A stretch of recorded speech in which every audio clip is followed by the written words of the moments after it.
Let's talk investment. How do we get that money? Hello, everyone. My name is Randolph. I work with Stanbic. Pleased to have these august gentlemen here to speak about the various experiences with investing. I imagine it's a topic of significant concern to many of you.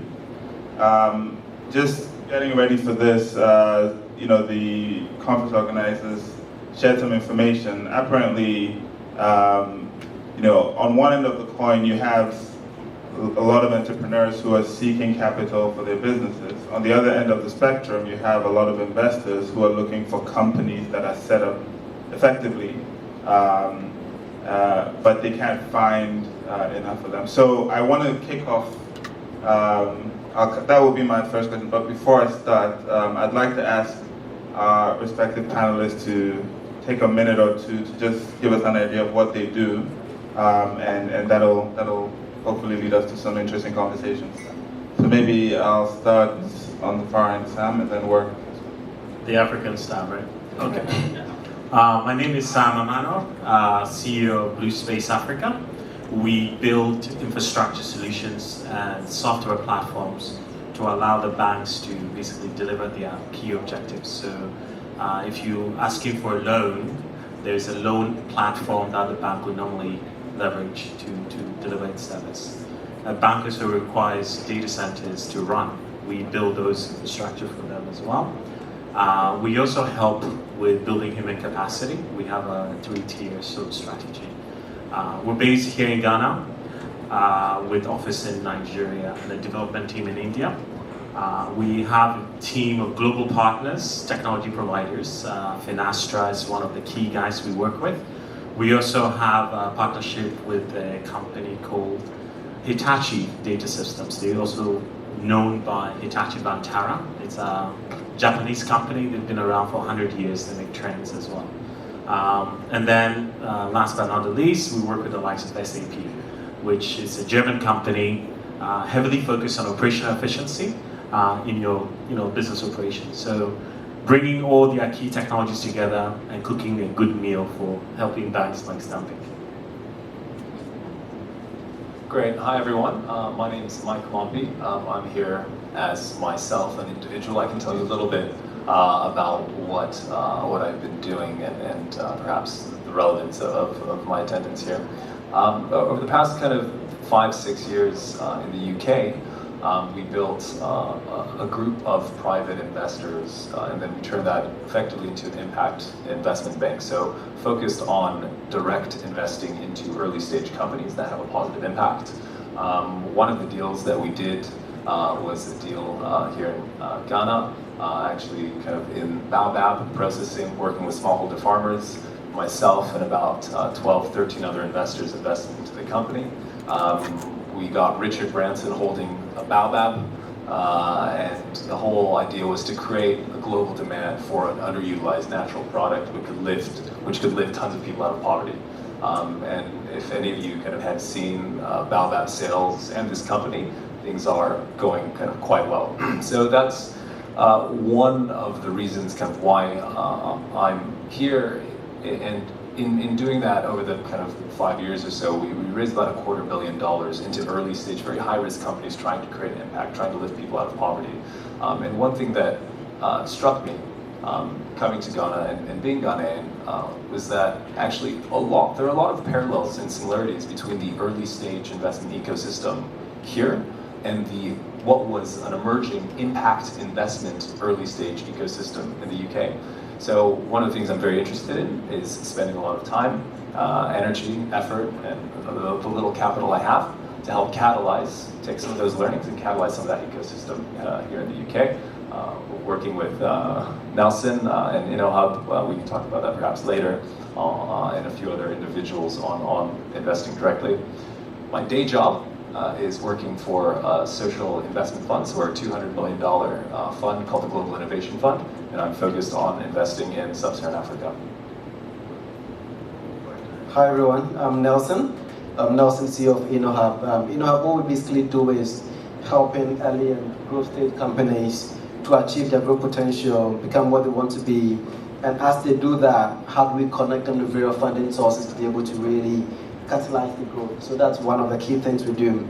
Another major thing we do, which is quite relevant to the Tech in Ghana conference, is the Ghana Tech Lab, which is to be launched very soon. We worked on that with Kumasi Hive and the Ministry of Communication project with World Bank funding. And that will do very early stage prototyping. How do we help you to really build your idea into business, give you space to incubate that, give you some grants to do that.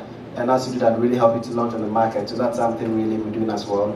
And we also just about close to launching a fund which we sponsor as Innohub. It's a $10 million fund minimum, and that would do SME investment in the space. Also working with Mike Mompi on angel investing and trying to really catalyze early stage investments through various high net worth individuals who could do the kind of early stage investments that we're looking to do to be able to become appealing to the bigger funds. Alima speak about can do over 50,000 and the rest. So yeah, that's what we do. Thank you all very much. I think that's all we have for today. I mean, these guys. Okay, so I guess maybe I'll start from you, Nelson. Given your work with early stage companies, I was wondering if you could give us some thoughts on how you actually help companies get ready to raise capital, and then what kind of process you go through to help them raise this capital. Right, so the key thing, I mean, and like rightly said by the previous panel, we have investors looking for deals, you have entrepreneurs looking for investments, and there's always that kind of bridge. How do we come together, speaking different languages, and we have the concept of investment readiness. How do we get to the stage where what an investor would look for, you have it? And of course, Alima mentioned, most of these funds don't do anything below 200,000, and also for foreign guys who come in, they can't do below that. Fundraising is expensive. Due diligence is expensive as well. The time an investor would spend chasing a $1 million deal is worth it. They will spend that same time and that same resources for a $50,000 deal, a $10,000 deal. So how do we make sure that once they come in, what they look for is available to make it cheaper for them? So we sit in the middle, really fixing on the key things that an investor will be looking out for in terms of the people, the opportunity, the deal, the systems, whatever would need to come in there to make the equation quite valuable for an investor. We help you, the entrepreneur, to get to that point of investor readiness. And as you do that, you could actually ask the key things. So for instance, just a month ago, we had one of our entrepreneurs raise about $5 million from a European fund. And the kind of process he went through took about 6 months of pre-investment due diligence, pre-investment support from our side. That got him to put his books together, the systems together. So by the time this fund came to the country, they were close to basically just launching that. And just last month, they announced a $5 million deal for this company. So it takes quite some time, it takes a process. Most of us are not quite willing to go through the process, and it's almost as if once you start talking to an investor, in the next week or the next month, they must commit. If not, you walk away. We need to really take time. It takes time to build, confidence. They need to get to like you as a person before they can think of liking your business. And those are the kind of things we really help entrepreneurs to bridge. And as we do that, we also help investors to understand the entrepreneurs from a better perspective and how to really get expectations to really come close to a line of confluence before we really can get deals happening. We ourselves have done investments in the past. I mean, some of them went well, others didn't go quite well. And the lessons we picked from those who failed basically influence how we talk to investors when they do that. We try to match to them. Thank you very much. Following from that, Mike, given that you have in the past and are currently focused on actually making the investments he's speaking about, could you sort of give us an idea what you look for in targets who you're investing in? So what do the company need to look like? What are you looking for, and how do they essentially prepare themselves to look like that? Okay, wow, so that's kind of, if I answer that, that's kind of like the golden ticket, so everyone can answer this question and then find me afterwards. The second question first, I think preparing, just touching a lot on what Nelson said around really kind of understanding your market, your product. I think working with sometimes partners, advisors, or others who can help you build the business model, the case to really go out and fundraise or raise money. And there are people who run corporate finance advisory firms or who work with companies, take a fee, and really kind of build you to that place. it depends which hat I'm wearing when it comes to looking at investments. If it's myself, if it's with a group of kind of private families, or if it's through the fund. But I think if I try to kind of maybe draw a line through all of those kind of different lenses that I'll look through, Kofi touched on this a little bit as well, and he talked about three different types of kind of investors: those who are looking to kind of grow markets. He also looked at those who are kind of resource, kind of extractive focused, and those who are kind of looking to gain efficiencies. But the one, it's funnily the one that I look at, Kofi didn't list, and can touch on some of this, but it's impact.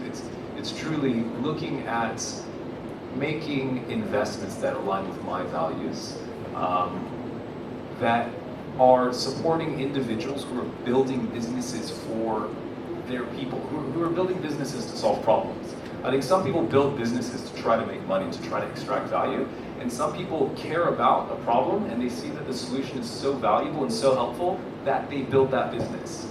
And if I see an individual who's really trying to solve a problem, I know that if they hit a roadblock, they're going to work around it. They're really going to work around it. They're going to try to work around it. They're going to try to find a solution. They're going to seek help. They're going to put everything they have into finding that solution. So for me, what's very important is the individual, is their motivation. Why are they building what they're building? But kind of aside from that very fluffy thing, I think what's very important is also, if a company wants to raise equity finance, I don't think that we can copy and paste the Silicon Valley model of raising a whole bunch of equity, at 10 million, 20 million, 50 million valuations all the time. I mean, occasionally, sure, but certainly not all the time, because even in Silicon Valley, that market, there are very few examples. We hear of the 5 or 10 that work well. So I think we need to be very conscious not to overinflate expectations, because those people who are willing to take the risk, who are the earlier adopters, who are putting their cash into these companies, will get burned, and then it's going to be harder for people to follow. So I think it's very important to be kind of realistic with expectations. When it comes to market size, Ghana is perhaps uniquely positioned between quite a few francophone countries. If people are looking down from the north, they're like, okay, West Africa, what's the market? Like, oh, Nigeria, great. But there's so much that's great about Ghana, and we're here because I think we all have a sort of interest and a commitment, and we know that there are companies that can be built here, that can create impact, and that can be commercially successful. But I've said probably way too many words, but the second point is thinking about your market. What is the market size? What is the potential? Who's going to pay? How much are they going to pay? And be realistic about what can be achieved. Be ambitious. I have about 7 or 8 more points, but I will stop just because I am conscious of time. But those would probably be the top 2 initial points. Thank you very much. I guess, Sam, you're on this panel. You're probably uniquely positioned as the operator on the panel. Yes. From your perspective, I think you have a unique perspective in that you've had significant experience with established tech firms, so Dell, EMC, Lockheed Martin, and the likes. You have also caught the entrepreneurial bug, and so you've been a serial entrepreneur.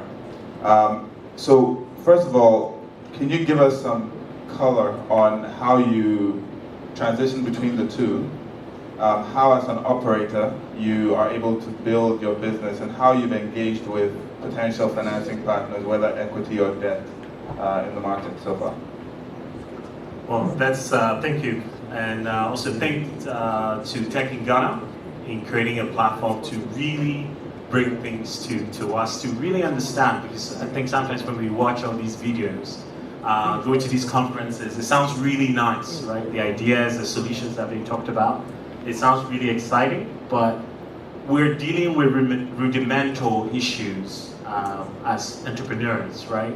I know guys who are looking for $30,000 or even 35,000 CDs.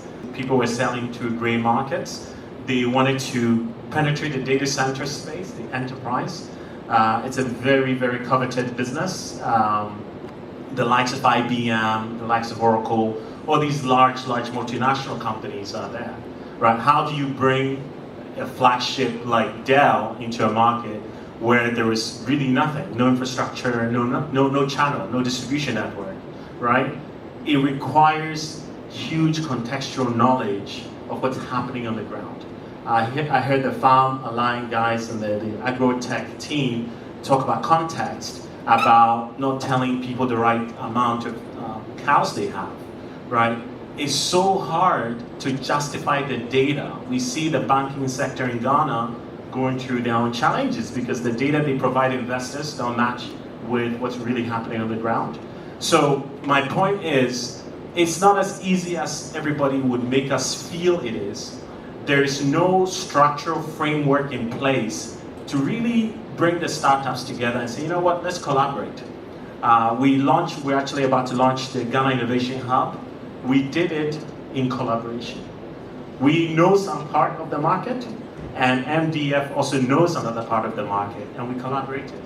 Innohub and Kumasi Hive also had to collaborate. So the first point is, you need to have context. You need to know the problem you're really trying to solve. Prove yourself, right? Don't just have fancy proposals and documentation and say, I'm going to raise funding. You have no customers, or if you have customers, what is the guarantee that there will be repeat customers, right? How repetitive is your cash flow? Could you predict cash flow for the next 3 years consistent and guard against that, right? Or is it just, it sounds good, you hit it once and you miss the next 3 quarters and there's no deals coming again, right? So I know faith plays a lot of, dealings in our ecosystem in Africa, but please, it's a scientific process. Get your customers. Know who those customers are. Build cash flow. Create a network effect with other startups. And let's go for syndicated loans. Let 5 fintech startups group up together and let's go get maybe a $10 million fund to take us from where we are now to the next level, right? So knowing your market and collaborating is, I think, what has helped. So for Dell, for example, we collaborated by enrolling what we call channel partners. So we go and recruit the likes of IPMC or STL and other startup retailers or system providers, and we train them. We give them the tools, we give them exposure to the IP, the technologies they need to work with. We make sure they are certified, right? Then we go to market, right? So the channel ecosystem has to be there for you. You can own the technology, but if you don't have a go-to-market to really execute your plans or your IP, it's going to be really tough to create that sustainable cash flow or customer acquisition strategies you have. So that's what we did working with the multinational. Now the transition from that into being an enterprise fintech, which is what BlueSpace touts itself to be, right? We want to solve problems for the banks and the Ministry of Finance ecosystems around Africa. Because you pay taxes, but maybe the process of paying taxes is really tough. Or you pay pension contributions, but it's very tough. You don't really know where your money is, right? There's no vetting. So we're building solutions to solve that problem. We're also solving problems for the banks to make their back offices very efficient. So if you're in corporate banking or retail banking or wealth management, what are the tools? If you're the Ghana Stock Exchange, what platforms do you have to really run your business, right? So that's what we call the enterprise fintech. And that's what BlueSpace aims to work on. The challenge there is you can't also execute if there's no trust, right? So we have all the technology, we have all the people, we have all the access, but there has to be trust. So what my recommendation is to the startup community or the tech entrepreneurs in this room is you have to build trust over time. And how do you do that? You have to basically deliver service and show that you really want to solve a problem, right? Over a period of time to create that trust equity, if you will, so that the next time Mike or Nelson wants to help, they know, oh, I know Sam, or I know Felix, or I know so and so, right? You have to build that personal brand trust. You as the CEO, you as the person, because no investor in their right mind will invest just because you have a nice IP. They're looking at the guys behind the business. They're looking at your board. They're looking at the guys who, can they trust you? Can you disappear to Ireland and never come back? Right? Yeah, I don't know. So, I mean, trust is very key. So from a multinational leader into an entrepreneur, it's a walk of faith and it's also a walk of lessons, right? And your strategy has to be on point. That's the last thing I want to end with. You have to have a blueprint. A lot of us create fancy business plans, very big ones, but every investor that I've ever dealt with, they're one pager. What is the problem? What is the addressable market opportunity size? How are you going to support it? And how are you going to make this grow? Very simple, right? Let's get back to basics on business plans and create a blueprint and a roadmap that we can follow year on year for the next 2 years. Thank you. Thank you. Okay, so I want to give you guys an opportunity to ask your questions. So I'll open it up for any questions from the floor. So my name is Albert. I'm just following from the last panel where the discussion was about a lot of startups need below the 20,000 line. You know, people need 5,000. Mike is talking about 100,000, and you're talking about 200,000. And Innohub mentioned 5 million. You know, so where does that startup, which is starting, which needs the 5,000 or the 10,000 Ghana cedis, get that investment for? Because you guys are the experts in getting the money. Right, so let me put it this way. It's much easier for somebody who is worth 500,000 to chip in a part 100,000 into a business than for somebody who has 20,000 to give you 5,000 to your business, because when they have options that they think are much safer. So I can just go to the money market, I'm guaranteed at least T-bill rate or T-bill plus 5, I could always get it back.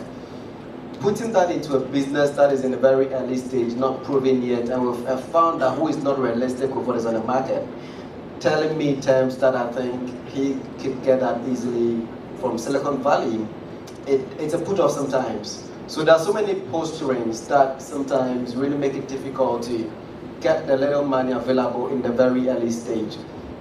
In most markets, one clear area is angel investing, and that is something that's not very active in Ghana right now, but we basically working to pick that up again. So when you find a willing investor to do that early stage investment, there is a lot of conversation that would be really around a gentleman's agreement. What do we both think should it be the reality? What do I get in return? And most of the times it's about what you want, and we get quite selfish as entrepreneurs, talking what we want out and how he may want to cheat you out of your business and all those suspicions. Sometimes, yes, it happens, but most times, can we go in with an open mind and see, creating a win-win solution for each of us? But most importantly, at that early stage as well, how much yourself are you ready to commit into the business? So you're still in the game.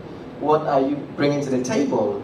Do you just have an idea and a business plan waiting for somebody to put in the first one city, or you've put in something, you've put in a lot, and all you want is somebody to move to the next stage? Once we don't get some of these things fixed, it becomes difficult to raise that early stage and all around funding. Yes, I agree. Can I also say, so in a lot of kind of developed investment markets, people will say that first 5K, 10K, 20K will come from your friends, family, or fools. Not everyone will have those around them, but I think what's funny but sad in many ways about the question is that 3 weeks ago, or maybe 4 weeks ago, Nelson and I and an investee company of mine, we were in London with a room full of about 50 Ghanaians living and working in London who were asking the same question, like, but you know, like, what if I just want to put in like 5K or 2K or 1K?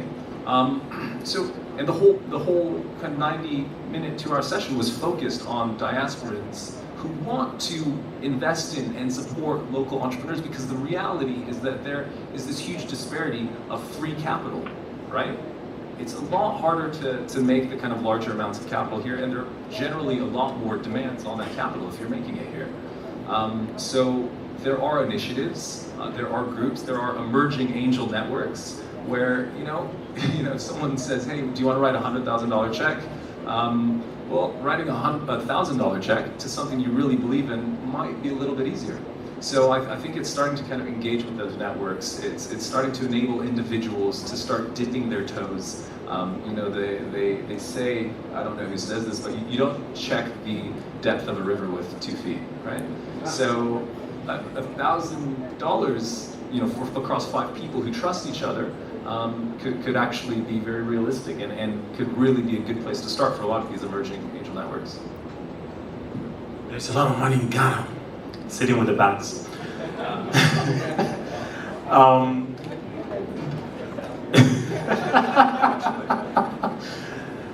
There is the emergence of grants, right?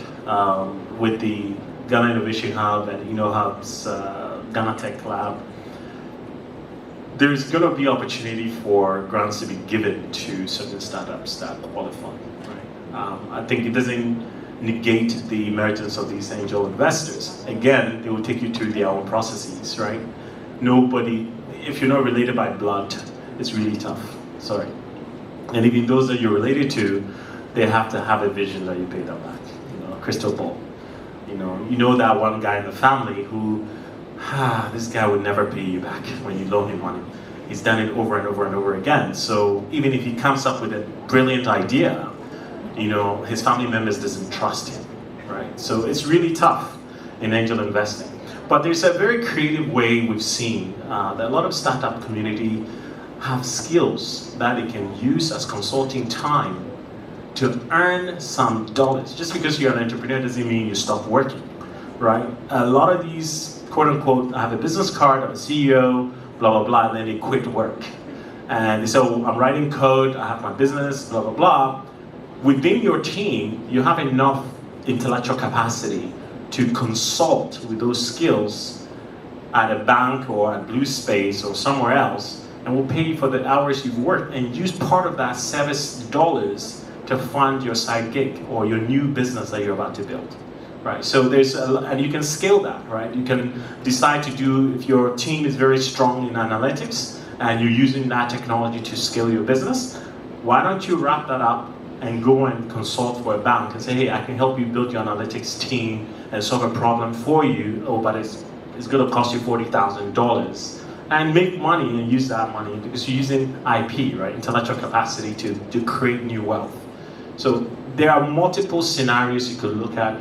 I think we're also caught up in the fact that somebody has to give you free dough, right? It doesn't work like that. There's no free lunch anywhere.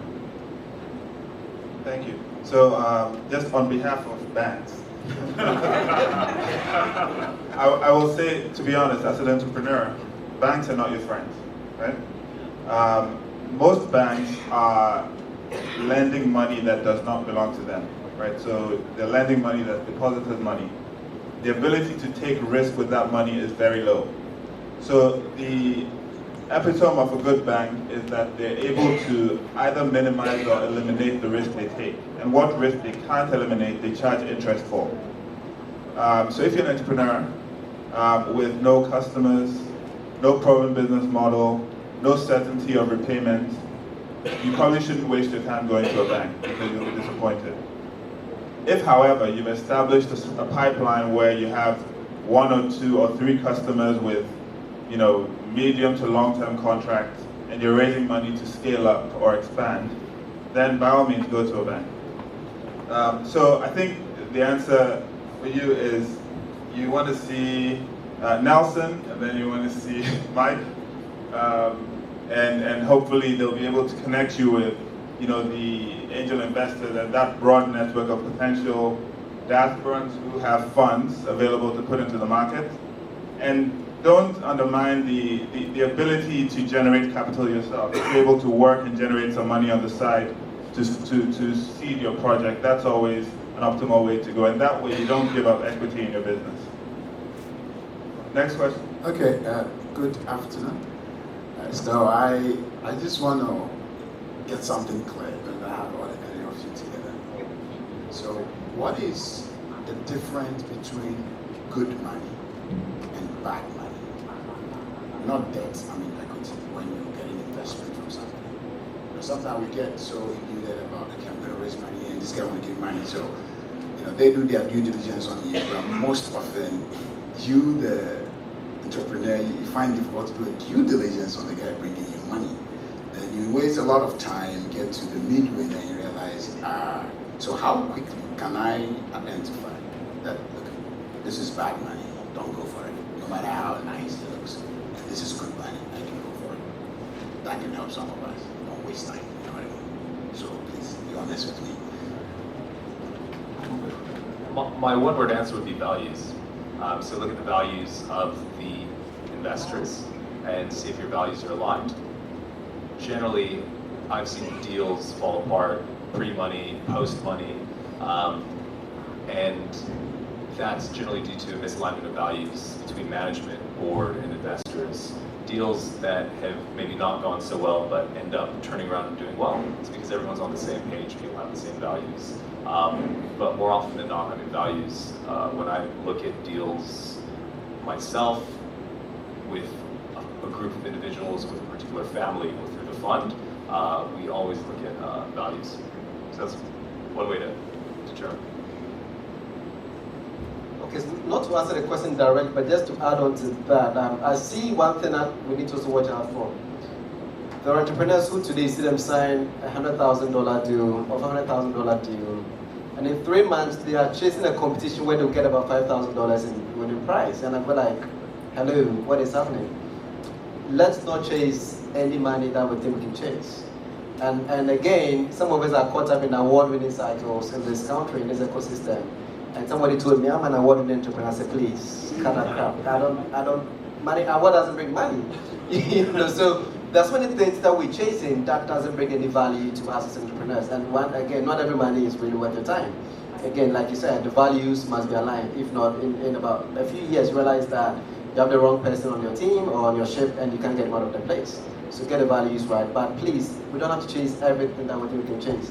If you win 100,000 from something, please go to business and don't for the next 5K from tip. And I've seen so many guys on tip who previously had about 100K and it's not really worth it. Let the new guys coming up go for that same money and it's going to be quite valuable to them as well. Bad money is the money from the bank. According to the definition. But good money has to do with the attachment. Back to values again. Nobody gives money without having governance oversight into your business, right? So typically it's the people side that messes up money. All money is good because they have the dollar sign or the euro sign on it, and it works. Money doesn't have personality, right? It does the same thing.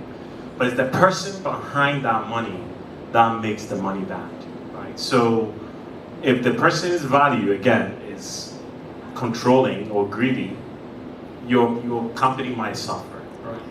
Secondly, if the directional strategy of the money is bad for your vision as a founder and an ideator, or you have some vision of sort, you want to go after, let's say, the rural markets, you want to solve education problems, and all of a sudden you get this funding coming from Germany, it looks good from the inception. Halfway into the journey, so we have a new idea, we don't want to touch the villages anymore, we want to go to the city because it's easier to sleep in a nice hotel there, right? All of a sudden the guys behind your project are having a tug. I mean, it's an extreme example, but however, the preferences, the cultural systems, the strategy, how they want to penetrate this market might affect your motion, your momentum, right? You want to go really fast, you want to spend nights and hours in the village, they don't want to do that. You have board meetings, they don't want to show up. It would derail your business. So that's my 2 cents. Well, I think time is far spent, so if you want to wrap up, you can. I just want to give a very practical example of, because values, great, very high level, but a very kind of practical, tangible example is a lot of venture capital funds are set up with a 10-year lifespan, and then they can be extended for kind of 2 years or something. But they generally have a 3 or 4 year investment period where they're investing the cash, and then they have another kind of 5 years where they need to exit businesses. If you raise money from a venture fund year 1, then they will be more patient. If you raise money from a venture fund right at the end of their investment period, then you might have 3 or 4 years to exit, and they might have legal terms within their shareholders agreement that force you to exit. And you know, investors can invest in different ways, and they can kind of push for a sale. That means they're getting a lot of money, and you're not, and you haven't kind of achieved your mission or your vision. So, but that's a very practical thing. But again, if those investors share the same values as you, and you have a vision and a mission you want to achieve, and they are aligned with that, then they're not going to do that. They're not going to force you to exit. So it goes back to values. Okay. So Nelson, Mike, Sam, thank you all for your time, and I think we'll wrap up the panel now. And thank you all.